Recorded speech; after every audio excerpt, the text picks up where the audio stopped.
TRS.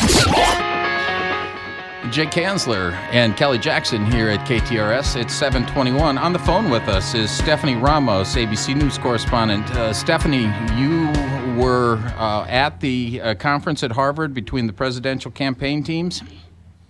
Well, we had teams there. Okay. My coworkers were there. Our deputy political director and political director for ABC News was there, and we got all the details on. And I understand what it was went down. a regular WWE SmackDown by the end of the evening. Political version of it. Yeah, I think both sides, both Donald Trump's top aides and Hillary Clinton's top aides, they needed to get it all out there, and they did that. They did that yesterday. There were about six top aides for each camp. They sat in this forum, right across from each other, and they let it all out. Now, this conference is held every 4 years after an election. It's been hosted by Harvard since 1972, and this was supposed to be a cordial discussion between both presidential campaigns. You know, one side talking about where they may have messed up, and the other side not necessarily doing a victory dance, but discussing the campaign strategy that they used in order to win. Not exactly how it went down. Here are some of the things that were discussed. FBI Director James Comey's letter about Hillary Clinton's emails, that came up. Also, a fourth debate, what a fourth debate would have done between both Donald Trump and Hillary Clinton, and also Clinton's win of the popular vote. But top officials from the Donald Trump and Hillary Clinton campaigns, they clashed on a whole lot over questions of mandates and also associations with white supremacists. That also came up, and it was pretty much a shouting match between both sides. What made them think, after such a contentious political race, that the two sides could even begin at this early stage to sit down and talk cordially?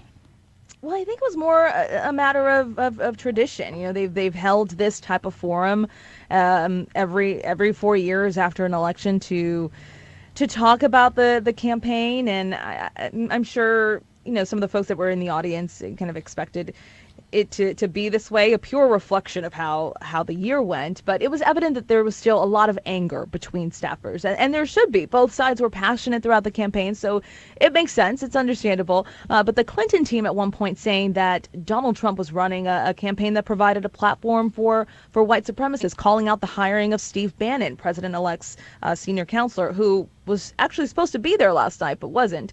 And Clinton's communications director, Jennifer Palmieri, adding that she said, "I would rather lose and win the way you guys did." And as you can imagine, that prompted sighs and anger from the Trump side. Trump campaign manager Conway countering, saying, "No, you wouldn't," and saying that the Clinton side was ignoring the flaws of their candidate and her campaign operation. So again, lots of back and forth last night, and lots coming up as well. During the 2 hours, though, did they ever agree on anything? Did they come out of this learning something? Did they, were they able to come to terms with anything?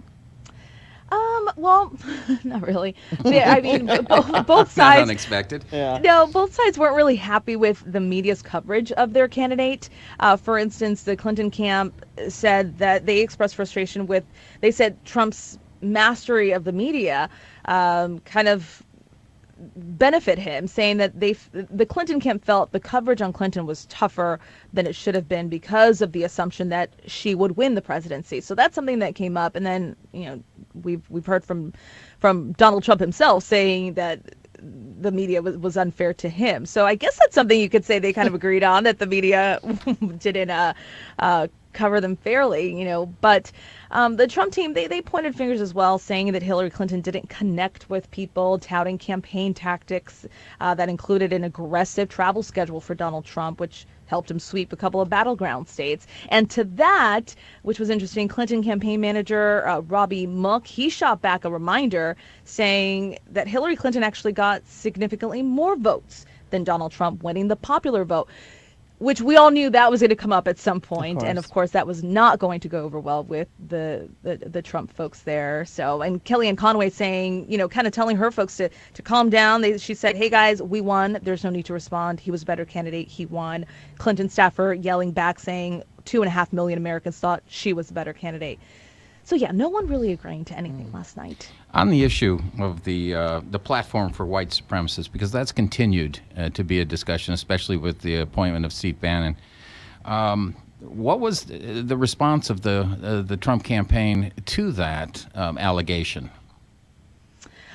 They started talking about Steve Bannon's background, and that this is the misconception of a lot of folks, and that's being also pushed in the media, and that they started putting out saying his education and just kind of laying out his background and basically saying that wasn't true. Then that was pretty much it, and then they moved on.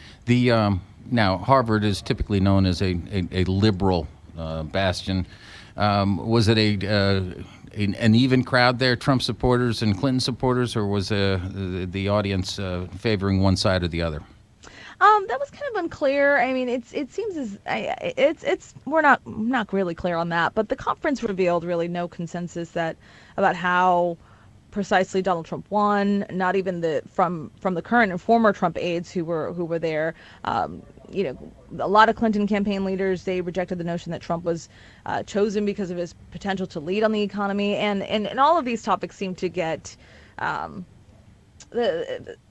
sort of reaction from the crowd. So it's kind of hard to tell which, if there were more of Clinton supporters there or Trump supporters there. I guess one thing that everyone watching or attending would agree on, that the two campaign sides are not ready to sit down for holiday gathering anytime soon. No, I don't think so. No, I think it's still. I mean, it's been what, a month? It's been a month, so it's still pretty fresh. And I mean, this was it was a long campaign season. It was a long fight, and it was an upset for the Clinton side, and they're still, I'm sure they've reflected, at this point. I mean, they even brought up a fourth debate last night. The Clinton team saying they wish they would have pushed for a fourth debate, since the Clinton campaign felt those exchanges highlighted Clinton's grasp of policy. So it was an interesting discussion, because you got to see from the Clinton side what they wish they would have done differently and how they would have gone about things, which is what you would expect from the losing side, to discuss it at a discussion like this. But you didn't really expect the shouting back and forth. But wow, hey, it's a pure reflection of what we saw the last year. Absolutely. We thought it was over, maybe not quite yet. Stephanie Ramos, thank you so much. ABC Yeah, no News problem. correspondent from Washington. It is 7:28 here.